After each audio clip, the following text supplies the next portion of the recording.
आपका ICSE attender में। तो जैसे आप लोग को पता है कि आपका बिहार शिक्षक भर्ती एग्जाम मार्च में है, 15 मार्च को, और जो 16 मार्च का एग्ज़ाम था वो पोस्टपोन हो गया है। तो इससे संबंधित हमारे चैनल पे बहुत सारे सेट चलाया जा रहा है, और अभी हम जो करा रहे हैं वो करंट अफेयर्स का सेट है, एडुटेरिया का है। इससे पहले हमारा आज 7 वीडियो अपलोड हो चुका है, और यह सेट नंबर 8 है। टोटल इसमें 10 सेट दिया गया है। तो आज हम सेट करेंगे 8, 9 और 10, तीनों सेट एक ही में कर लेंगे। तो चलिए, पहला क्वेश्चन है कि हाल ही में हुए निधन में कौन सुमेलित है। तो यहाँ पे दिया गया है व्यक्ति और संबंधित क्षेत्र से संबंधित है। जैसे देखिए, निर्मला वुच जो है, एक मिनट, निर्मला वुच ये क्या थी, मध्य प्रदेश की पहली महिला सचिव थी। ठीक है। ओमन चांडी केरल के पूर्व मुख्यमंत्री थी, और डॉक्टर मंगला नार्लिकर एक गणितज्ञ थी। यानी उपयुक्त सभी इसका सही आंसर हो जाएगा।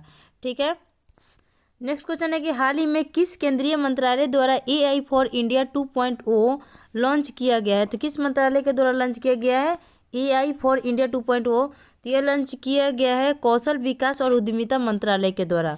नेक्स्ट है, भारतीय प्रौद्योगिकी संस्थान IIT दिल्ली ने भारत के बाहर अपना परिसर कहाँ स्थापित करने की घोषणा की है। तो यह किया है अबू धाबी में। नेक्स्ट क्वेश्चन है कि भूमि सम्मान 2023 पुरस्कार निम्नलिखित में से किस मंत्रालय द्वारा प्रदान किया गया है। तो यह केंद्रीय ग्रामीण विकास मंत्रालय के द्वारा प्रदान किया गया है। दुनिया के सबसे बड़े कार्यालय भवन के संदर्भ में कौन सा कथन सत्य है। तो इसका सही आंसर होगा, देखिए, इसका नाम सूरत डायमंड बोर्ड से रखा गया है, यह सही है। इसका निर्माण सूरत गुजरात में किया गया है, यह भी सही है। इस इमारत का पूरा ढांचा 9 आयताकार स्तंभ के रूप में है। 35 एकड़ में फैली 15 मंजिल इमारत को बनाने में 3000 करोड़ रुपये लगे हैं। यानी उपयुक्त सभी इसका सही आंसर हो जाएगा। थोड़ा देर के लिए आप वीडियो पॉज कर करके और क्वेश्चन को अच्छे से पढ़ के ध्यान से देख लेंगे, क्योंकि सारे क्वेश्चन क्या है आपके लिए इंपॉर्टेंट है। नेक्स्ट है कि राष्ट्रीय बहुआयामी गरीबी सूचकांक एक प्रगति समीक्षा 2023 के संदर्भ में निम्नलिखित कथनों पर विचार करें। क्या क्या दिया गया कि नीति, यह जो राष्ट्रीय बहुआयामी गरीबी सूचकांक है, यह नीति आयोग के द्वारा जारी किया जाता है, सही है। यूपी में गरीबों की संख्या में सबसे ज़्यादा गिरावट दर्ज की गई है, तो यह भी सही है। और राष्ट्रीय MPI स्वास्थ्य, शिक्षा और जीवन स्तर के 3 समान रूप से महत्वपूर्ण आयामों के अभावों को मापता है। तो तीनों के तीनों सही हो जाएगा आपका राष्ट्रीय बहुआयामी गरीबी सूचकांक से संबंधित। तो इसका सही आंसर ऑप्शन डी हो जाएगा। नेक्स्ट है कि किस देश ने दुनिया का पहला मीथेन तरल ऑक्सीजन अंतरिक्ष रॉकेट कक्षा में लॉन्च किया है। तो किसने लॉन्च किया है, आपको चीन के द्वारा लॉन्च किया गया है। दुनिया का पहला मीथेन तरल ऑक्सीजन अंतरिक्ष में रॉकेट कक्षा में लॉन्च किया है। नेक्स्ट है कि निर्यात तैयारी सूचकांक यानी EPI, निर्यात तैयारी सूचकांक EPI 2022 के संदर्भ में निम्नलिखित कथनों पर विचार करें। क्या है, तो देखिए, केंद्र शासित प्रदेशों या छोटे राज्यों की श्रेणी में गोवा को पहला स्थान प्राप्त हुआ है। यहाँ पे दे रहा है आपको निर्यात तैयारी सूचकांक। तो निर्यात तैयारी सूचकांक के बारे में बता रहा है कि यूनियन टेरेटरी हो या स्टेट हो, तो उनमें जब छोटे राज्यों की श्रेणी में गोवा को प्रथम स्थान प्राप्त हुआ है, और तटीय राज्य में तमिलनाडु को शीर्ष स्थान प्राप्त हुआ है, और स्थलरूढ़ क्षेत्रों में हरियाणा इस सूचकांक में शीर्ष पर रहा है। तो इसका सही आंसर हो जाएगा 1, 2 और 3, तीनों सही है। नेक्स्ट क्वेश्चन है कि हेनले पासपोर्ट इंडेक्स 2023 के संदर्भ में निम्नलिखित कथनों पर विचार करें। तो देखिए, हेनले पासपोर्ट में भारत का स्थान 80वां है, और सिंगापुर का पासपोर्ट जो है दुनिया का सबसे शक्तिशाली पासपोर्ट बन के उभरा है। तो दोनों के दोनों क्या है, सही है। तो इसका सही आंसर सी हो जाएगा। हाल ही में देश की पहली सैटेलाइट नेटवर्क पोर्टल साइट किस राज्य को मिलेगी। तो इसका आंसर होगा, किससे मिलेगी, गुजरात को मिलेगी सैटेलाइट नेटवर्क पोर्टल साइट। जुलाई 2023 में अंतर्राष्ट्रीय एनी पुरस्कार से किसे सम्मानित किया गया है। तो थप्पिल प्रदीप को सम्मानित किया गया एनी पुरस्कार से। नेक्स्ट है कि अमेरिकी नौसेना के इतिहास में नौसेना संचालन प्रमुख का पद संभालने वाली पहली महिला कौन बनी है। तो यह आपको लिसा फ्रैंचेटी बनी है। नेक्स्ट है कि किस राज्य ने honour of dead body bill 2023 पारित किया है। तो आपको राजस्थान के द्वारा पारित किया गया है honour of dead body bill. British प्रधानमंत्री का पॉइंट ऑफ लाइट पुरस्कार किसे दिया गया है। तो आपको मोक्ष राय को पॉइंट ऑफ लाइट पुरस्कार दिया गया। निम्नलिखित में से किसके द्वारा भारत का पहला राष्ट्रीय इलेक्ट्रिक फ्रेट प्लेटफॉर्म ई फास्ट इंडिया यानी सस्टेनेबल ट्रांसपोर्ट के लिए electric freight accelerator Bharat launch किया गया है? तो इसका आंसर होगा बी और सी यानी वर्ल्ड रिसोर्सेज इंस्टीट्यूट और नीति आयोग के द्वारा लॉन्च किया गया है। नेक्स्ट है कि हाल ही में भारत में किस देश को स्वदेश निर्मित मिसाइल कॉर्वेट INS कृपान उपहार में दिया गया है? तो किसे दिया गया है? यह होगा वियतनाम को दिया गया है।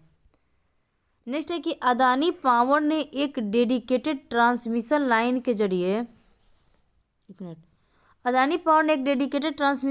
के जरिए बांग्लादेश पावर डेवलपमेंट बोर्ड को उत्पादित बिजली की आपूर्ति के लिए किस राज्य में 1600 मेगावाट की क्षमता का थर्मल पावर प्लांट स्थापित किया है?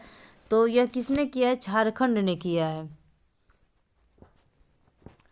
नेक्स्ट है कि जुलाई 2023 में वैश्विक खाद्य नियामक शिखर सम्मेलन 2023 पहली बार G20 कार्यक्रम के रूप में कहाँ आयोजित किया गया? तो यह कहाँ किया गया? नई दिल्ली, भारत में किया गया है। नीति आयोग द्वारा जारी निर्यात तैयारी सूचकांक 2022 में के संदर्भ में निर्यात तैयारी सूचकांक 2022 के संदर्भ में निम्नलिखित कथन में से कौन सा सत्य है? देखिए, केंद्र शासित प्रदेश में और छोटे राज्यों में आपको गोवा को पहला स्थान प्राप्त हुआ है। निर्यात तैयारी सूचकांक के बारे में पूछ रहा है, तो यह सही है। हिमालयी पहाड़ी और हिमालयी राज्यों में उत्तराखंड को शीर्ष स्थान है और इसके सूचकांक तमिलनाडु जो है शीर्ष है और इसके बाद महाराष्ट्र और कर्नाटक का स्थान आता है। यानी इसमें उपयुक्त सभी सही आंसर हो जाएगा। तो इसका आंसर होगा डी नंबर। नेक्स्ट है कि पुलिस के द्वारा छिपे हुए आतंकवादियों का पता लगाने के लिए भारतीय सेना द्वारा किस राज्य या केंद्र शासित प्रदेश में त्रिनेत्र 2 अभियान चलाया गया है? तो यह कहाँ चलाया गया? आपको जम्मू कश्मीर में चलाया गया है। नेक्स्ट है आत्मनिर्भर भारत नीति के तहत 8X मिसाइल और गोला बारूद यानी MCA बार्ज अनुबंध के तहत श्रृंखला का पहला बार्ज LSAM-7 यानी यार्ड 75 किसे सौंपा गया है? तो यह सौंपा गया आपको नौसेना को। नेक्स्ट है कि हाल ही में लामा 2 AI प्लेटफॉर्म किस कंपनी के द्वारा लॉन्च किया गया है? तो लॉन्च किया गया मेटा के द्वारा। लामा 2 AI प्लेटफॉर्म जारी किया गया।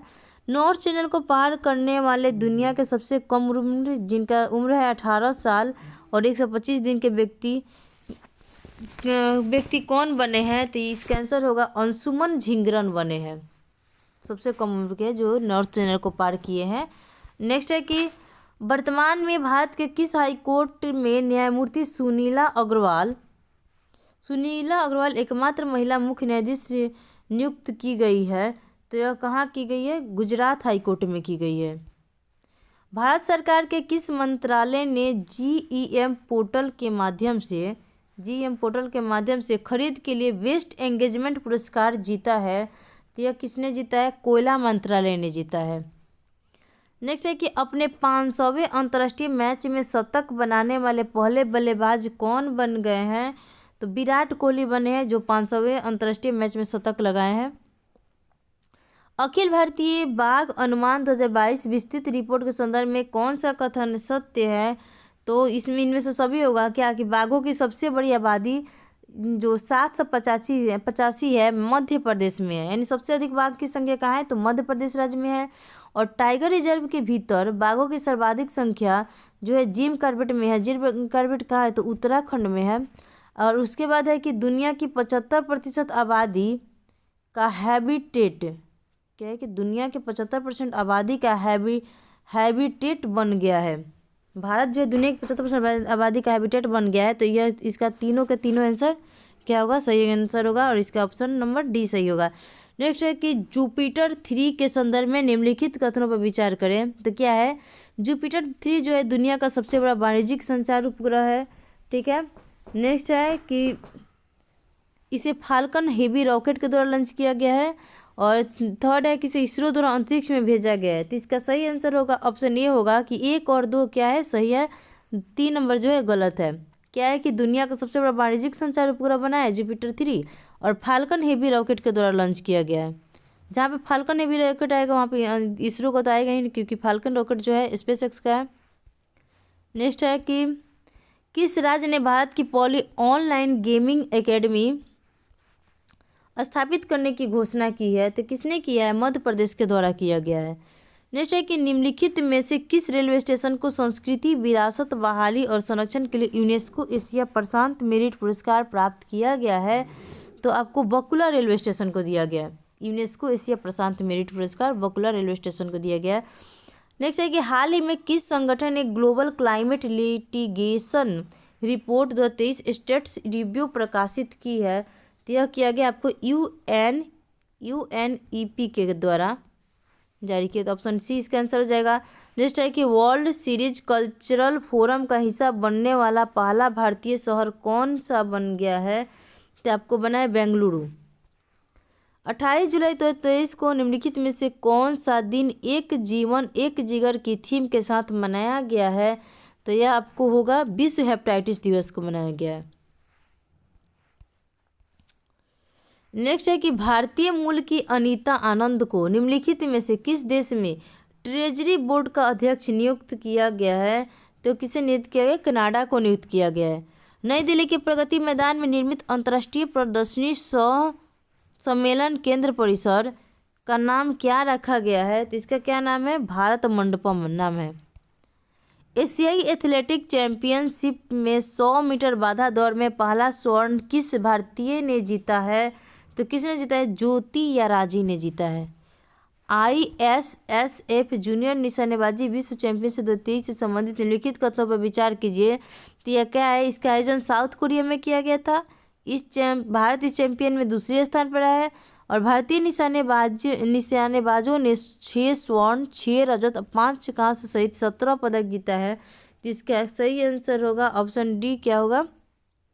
इसमें सभी का सभी सही हो जाएगा, 1 2 3। तो इसका सही आंसर ऑप्शन डी होगा। किसके बारे में कहा है? ISSF जूनियर निशानेबाजी में साउथ कोरिया में इसका आयोजन किया गया था। नेक्स्ट है कि गुजरात के पहला ग्रीनफील्ड हवाई अड्डे का उद्घाटन किस जिले में किया जाएगा? तो यह किया जाएगा आपको राजकोट में। किस फार्मूला 1 टीम ने लगातार 12 ग्रैंड प्रिक्स जीतने का रिकॉर्ड लगाया है? तो रेडबुल ने किया है। कितना जीता है? 12 ग्रैंड प्रिक्स जीत चुका अभी तक। नेक्स्ट है कि किस राज्य या केंद्र शासित प्रदेश ने भारत की पहली कैनबिस मेडिसिन परियोजना का नेतृत्व किया है? तो आपको जम्मू कश्मीर के द्वारा किया गया है। हाल ही में किस भारतीय जोड़ी ने कोरिया ओपन 2023 का खिताब अपने नाम किया है? तो सात्विक साईराज रेड्डी और चिराग शेट्टी के द्वारा किया गया है। कोरिया ओपन खिताब जीता है दोनों ने मिलके, जो कि बैडमिंटन खेलते हैं। नेक्स्ट है कि हाल ही में कौन अमेरिकी नौसेना का नेतृत्व करने वाली पहली महिला बनी है? तो यह किसके द्वारा बना गया है? कौन बनी है? लिसा फ्रैंचिटी बनी है। अमेरिकी नौसेना का नेतृत्व कर रही है लिसा फ्रैंचिटी। हाल ही में जारी QS best student cities 2024 ranking के संबंध में कौन सा कथन सत्य है? तो इसका क्या आंसर होगा? 1 मिनट। इसमें है कि मुंबई छात्रों के लिए सर्वश्रेष्ठ भारतीय शहर का दर्जा दिया गया है मुंबई को। इसकी वैश्विक रैंकिंग 118 है, जो कि सही है।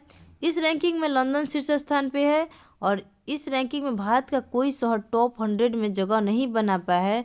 यानी इसका सही क्या होगा? तीनों के तीनों आंसर सही हो जाएगा। ऑप्शन डी इसका सही आंसर होगा। नेक्स्ट क्वेश्चन है कि हाल ही में किस राज्य सरकार ने SHC संघों को गतिशीलता सहायता प्रदान करने के लिए मिशन शक्ति स्कूटर योजना को मंजूरी दी है? तो ये किसके द्वारा दिया गया है? तो उड़ीसा के द्वारा दिया गया है। हाल ही में किस राज्य में पहला ट्रांसजेंडर जन्म प्रमाण पत्र जारी किया गया है? तो आपको राजस्थान में किया गया ट्रांसजेंडर जन्म प्रमाण पत्र। हाल ही में जिनेवा स्कूल ऑफ डिप्लोमेसी ने किसे डॉक्टरेट की मानद उपाधि दी है? तो आपको शशि थरूर को डॉक्टरेट की मानद उपाधि दी गई है। कहाँ पे? जेनेवा स्कूल ऑफ डिप्लोमेसी में। हाल ही में भारतीय इतिहास में दूसरे सबसे लंबे समय तक मुख्यमंत्री रहने वाले व्यक्ति कौन बन गए? तो नवीन पटनायक, जो कि उड़ीसा के मुख्यमंत्री हैं, वो सबसे कितने नंबर गए? दूसरा सबसे लंबे समय तक मुख्यमंत्री बन गए हैं। और सबसे अधिक तो मेरे ख्याल से नीतीश कुमार ही होने चाहिए। होगा कोई और, लेकिन ऐसे बोल रही हूँ।